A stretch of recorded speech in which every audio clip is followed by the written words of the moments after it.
Bismillahirrahmanirrahim. Assalamu alaikum. Dear students, this is Feminist Linguistics.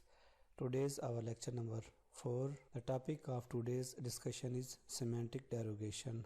I am your instructor Mubashir Hussain. We'll see what is derogation in general and what is semantic derogation in particular. The process of semantic derogation. We will see semantic derogation in endearment terms, and we will also see semantic derogation in zoosemantic terms.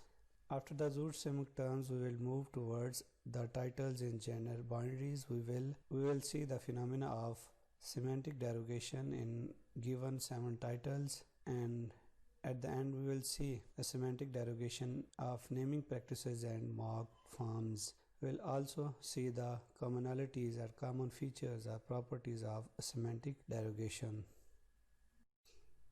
What is derogation? According to Oxford Advanced Learners Dictionary, by derogation we mean that the words or actions that show something or somebody is considered to have no worth. Webster's New Word College Dictionary defines derogation as lessening or weakening of power, authority and position. And its second is disparagement. By disparagement we mean when we make fun of someone, when we ridicule someone, and when we mock at someone. And by detraction we mean defame any person or thing.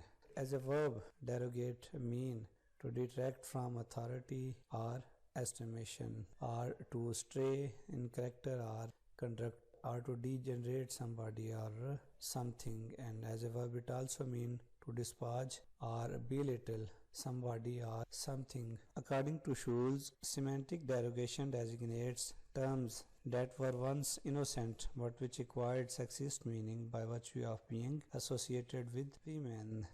This definition hints at terms that underwent semantic derogation were once innocent in a point of time, but in later stages, in later periods, with the passage of time, they got sexist meaning. And why they got sexist meaning? Because these terms were associated with women. By semantic derogation, we also mean meaning shift in which words take on more negative connotation or denotation. What is the process of semantic derogation? According to Martial Schulz, the words which once have gentle manly like or good meaning, over time have become rude or slanderous. So a time factor is also there over the course of history, over the point of time. Some words, some terms that were associated with female section of society, that were women terms, that were feminine terms, were gentle manly or good. But over the time, in later stages, they have become rude and slanderous. They have got sexiest meaning, connotation, and they were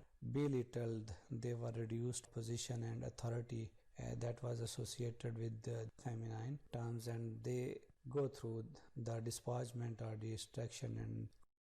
And semantic derogation is also observed in endearment terms. The terms that once were used for the purpose to express love and call anybody with endearing tone. There are many words which are negative at present, but at the point of their history, they were positively loaded. Their function, their connotation, their sense was positive.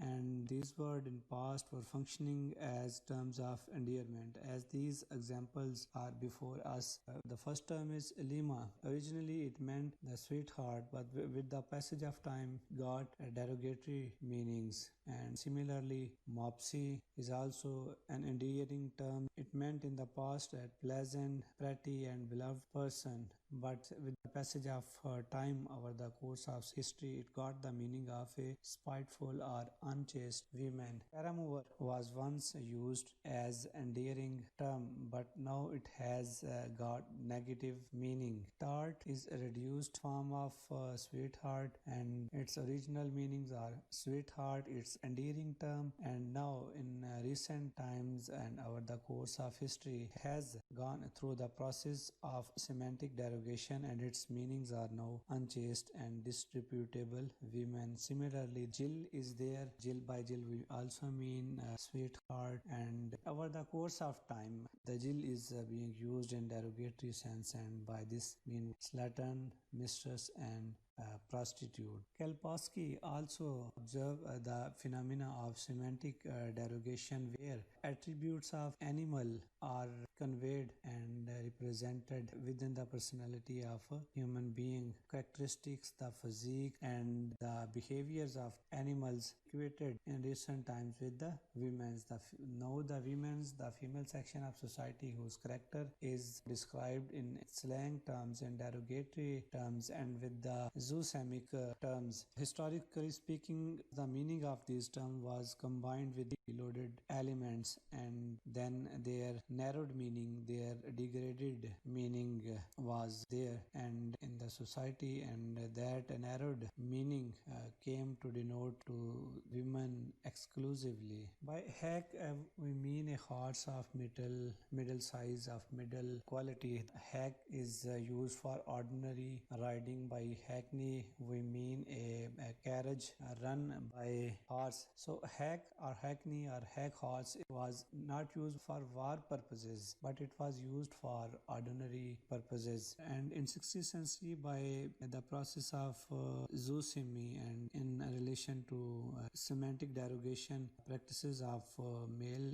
domination in society and reducing the stature of women in society, we find its metaphorical evolution. The derogatory meaning or the secondary meaning the hackneyed acquired in 16th century. And by it we meant that somebody or some person work for a hire, may also mean a slave. And in 1546 text we find its example. The person referred to themselves when art was to do, I was common hackney. The persons referred to each other as hackney, the person who work, who were paid. So similarly, in recent time, we see that why it is equated with women. The women was equated with a paid carriage, a woman that hires a person or a prostitute who was paid. So the zoosemic term also used for that purpose. And initially, by jade, we meant horse of inferior breed, but passage of time due to the zoosemic terminology to describe a person, a human being, animal terms were being used, derogatory terms were used at a certain point of time. Jade, we meant at a point of history a disreputable or a worthless woman. Shrew is other zoosemic term. By shrew, we mean a shrew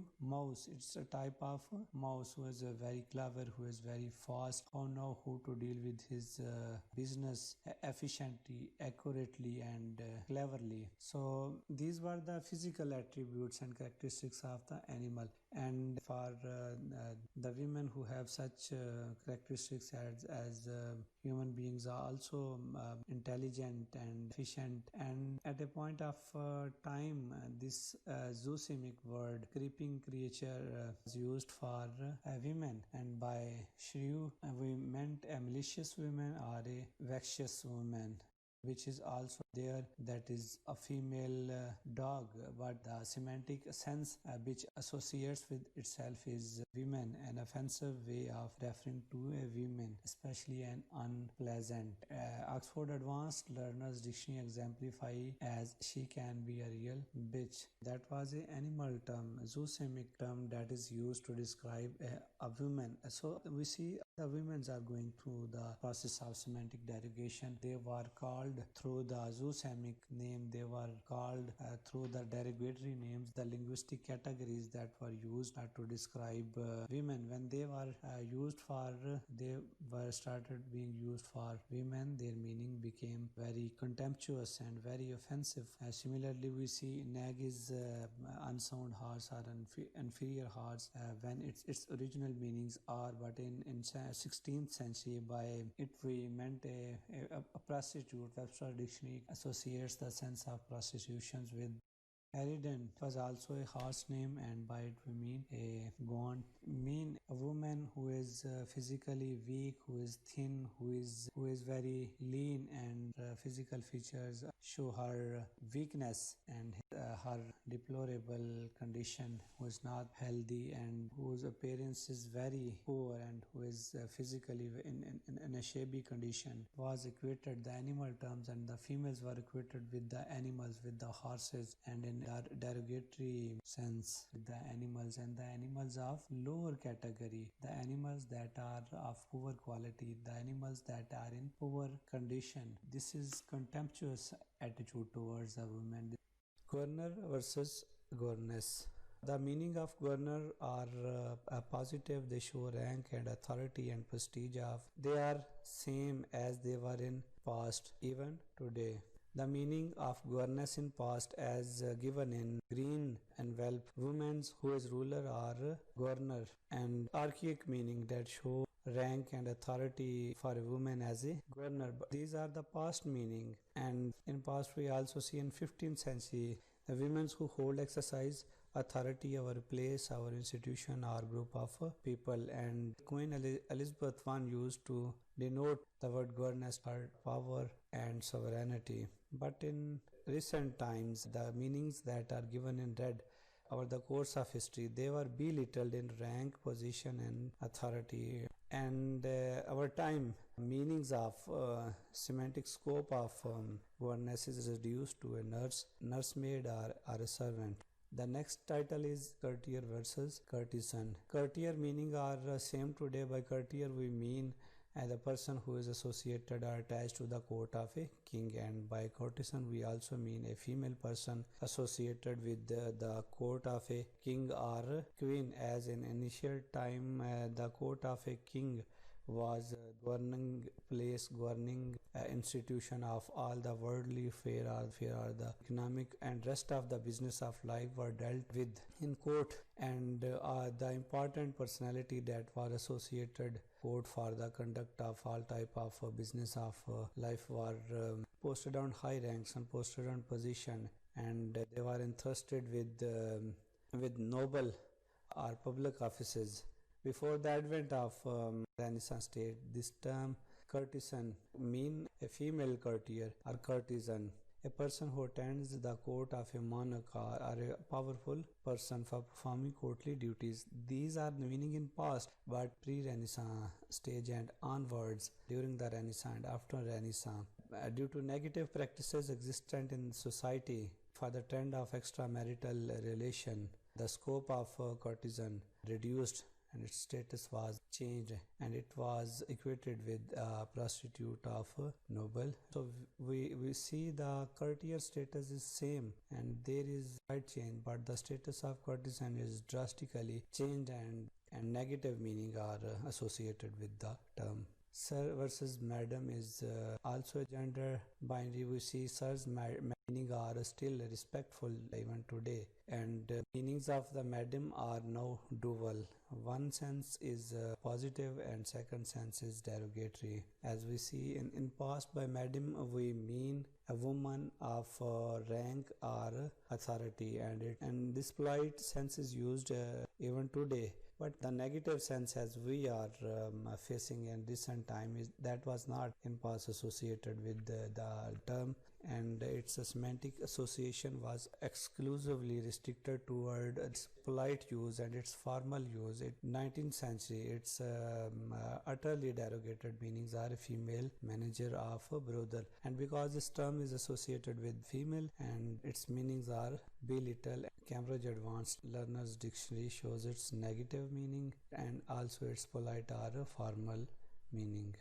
Master versus mistress or Mr. versus a mistress, another gender binary. By mistress in past, a female master who is controlling figure, a woman having control or authority in a particularly the woman who implies servant or attendants, and its male counterpart was master or mister. But 17th century onward, it underwent the semantic derogation. Society meant a woman other than one's wife with whom one has long lost a relationship, and research of lack of we see the term old master and old mistress. If we comparatively view these terms, By old master, we mean a highly expert person, a highly veteran professional, and by old mistress, we mean something that is negative. So we see the terms that are associated with female over the course of history have gone through the process of semantic derogation and semantic pejoration. This is also dictionary proof of the term mistress. Positive connotation is given in red lines: a woman who is in position of authority or control, or who is highly skilled in something. And this is positive connotation and dictionary proof. And the negative connotation in recent time: a mistress is a woman having illicit relationship with any person. The next term is bachelor and spinster. By bachelor, we mean a loving guy, fun guy who has succeeded not in getting tired. And when we see the term spinster, it suggests an old, grey, ugly woman who has been unable to get a man. The mention of bachelor is positive sense association, and the posture bachelor is very positive and attractive one. But the mention of spinster is very repulsive. She is shown as a feeble creature, as a shabby creature, and as a pitiable creature. But the mention of bachelor is attractive and in lenient words and in attractive and delicate words. So society deal with the female terms in a derogatory and belittling terms. Another gender binary title is Hasi versus Hubby. Hubby, by hubby, these are reduced form, and contracted form. By hubby we mean husband, and by Hasi we mean housewife. The meaning of husband or sense of husband is still positive as it was in past, but in past we see the meaning of Hasi were positive. This was once in the course of history. At a point of time meant female head of household. The meaning, the heavy prestige, authority, position, and respect and reverence, esteem associated with it in 30th century, and its male counterpart was husband, who was male head, and the Hasi is a female head of a household. With the passage of time in 17th century onward, to mean a disreputable woman of improper behavior, and also it means a sexually bold woman is most likely to be called a Hasi, especially if she is seen as stealing another woman's partner. And at a point of time it was innocent and gentlemanly, and with the passage of time it has got demeaning due to its association with the women. This is dictionary proof. As we have just discussed the bachelor and spinster, same case here, tramp for men and tramp for women. Here the degree of negativity or degree of positivity is because of being masculine or because of being feminine. When spinster and tramp is used for female, the degree of negativity is far greater. When the similar word is used for man, by it we mean a person with no home or job and who travel from place to place, asking people in street for food or money. But little negativity if comparatively we see it with the women. A woman who has many sexual partners. When tramp for women is used, the word is same, and if it is used for man, it means something different, and it's the degree of its negativity is slight. And if it is used for women, the degree of its negativity is up to the extremes. So this is double standard of society, and there is no reciprocity in this process. This is one way process. It argues a semantic formula of positive masculine and negative feminine. Similar, when we use the word a male pirate, it means one who thief or a sea pirate, and if we see the term a female pirate, mean an adulteress or a female person who chases other women's men. Degree of negativity is up to great extent associated with the. Also see semantic derogation in naming practices and marked form. All the male form of a language are default forms associated with males, and the marked form are with the females.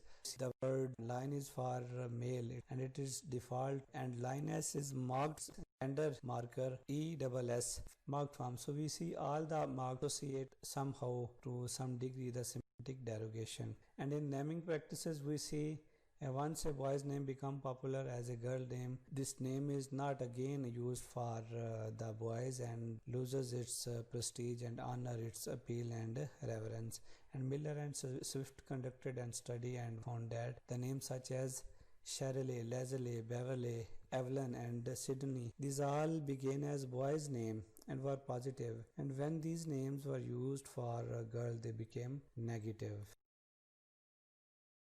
The meanings of words get worse over time, and linguists have long observed that the words referring to women undergo the process more often than the words referring to men, and there is contemporary asymmetry with respect to semantic contents of titles in gender binary, because once the terms that were esteemed associating for females are now derogatory. These manifestations were rule governed, and the rule is that words which are used in association with females have become pejorative. Most significant function of language is to communicate ideas, and ideas that are prevalent in society, the attitudes or the behaviors that are prevalent in society are depicted in language. So the linguistic category, as we have seen, gender binary titles and zoosemantic terms are endearment terms, and we had a look over course of history how the meanings of neutral terms, positive terms are changed, and human beings or women are being equated with third class animals, and over the course of history the positive sense containing or esteem associating terms underwent semantic derogation. As we have seen the titles, these are all prevalent in society when words acquire additional meanings or secondary meanings or debased meaning. In fact, they did in the history of English, and attitude towards women held by some members of society becomes somewhat naturally, we can say, part of experience of all members of society. As we have gone through many terms here, you can see the lexicon is a part of language, and it has direct links with the material culture, the physical culture of a nation, of a civilization, of its speaker. The semantic changes or semantic development can be comprehensible only with reference to cultural background, as we have seen in perspective of English language and English culture. These terms have gone through the semantic development. Without the understanding of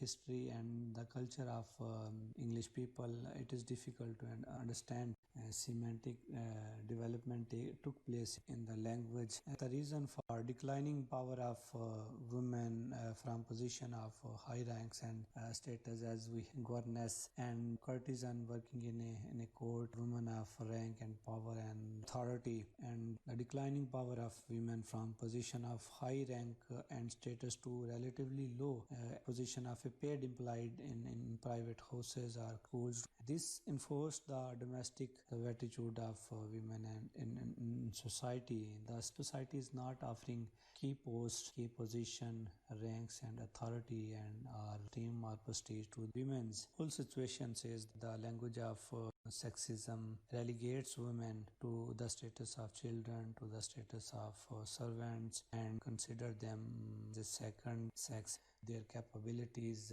their working capacities, all things are being underestimated, and women is being shown as incapable, thus lower in status. As we have gone through the term, which historical dictionaries showed all of the word once held positive connotation, our course of history, our point of time. But while the masculine forms have retained their original respectable senses, their feminine equivalents have degenerated to become terms of sexual abuse. Feminist researchers guess that some pejorations indicate that the status of women in English-speaking society is relatively low, and because the language is a mirror of attitude of society, we mean the titles are terms related to women. It's not a fair thing The relationship between sex and semantic is not occasional. It is not only confined to the titles, 7 titles we have discussed, and the zoo-seeming terms we have discussed. It is not confined to the endearment markers.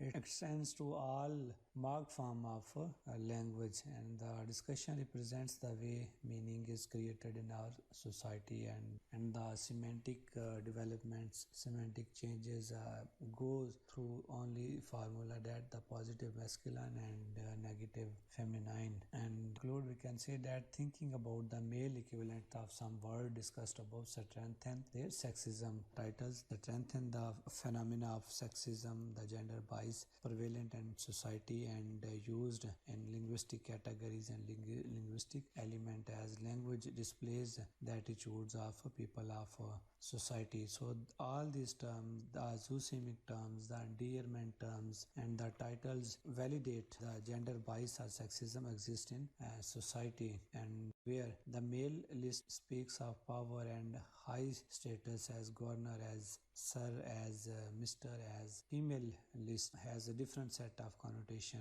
They have negative meaning, have devious meaning. They are considered inferior and incapable psychologically, physically, potentially, mentally, socially, psychologically. She is considered a weak and fragile thing, and to convey such sense, zoosemic terms are used to describe male-dominated societies' discourse. We see women are either subordinate in status, provide player services, because only on the demand of men, the women who do player services as a reward of these society labels them derogatory names, that kind of repulsion, a negative connotation. As we have seen in historical perspective, direction of travel, semantic travel is obvious. It's male positive and female negative. It's the work of the linguists and the feminists who have brought to light the phenomena of sexism, of gender bias, of gender discrimination in linguistic category and linguistic elements. And as language shows attitude of society, the behavior of people of society, language contains the trends and tastes of society, the attitude of society towards gender. And there is, as we have seen, that there is lack of reciprocity in the one-way travel process of pejoration. Only female terms, as they are marked form of language, they are targeted, and this is not two-way process or no reciprocal process, only because the terms for the female are likely to become pejorative. They are likely to acquire sexual connotations